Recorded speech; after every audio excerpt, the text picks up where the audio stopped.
two of the key milestones that we're trying to achieve is to unblock bottlenecks that hold back global forestry. And there's a couple that I'd love to describe now.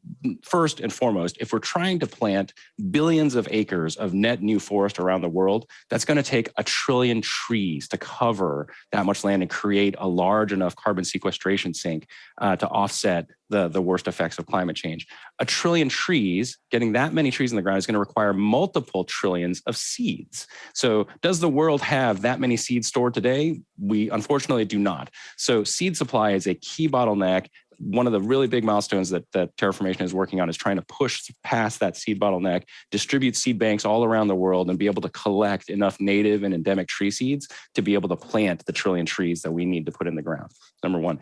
Second key bottleneck is training and capacity building. So we've partnered with and talked with all of the largest tree planting organizations in the world. Collectively, last year planted over 250 million trees. This year, collectively planting around 500 million trees.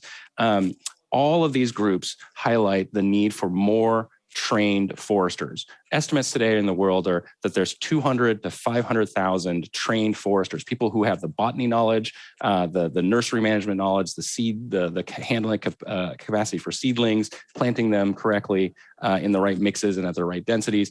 That skill is a needed skill in the world. We need tens of millions of trained foresters in the world. And so increasing the capacity, the labor capacity, the knowledge capacity of the world around forestry skill sets is a really key bottleneck that Terraformation is also trying to address.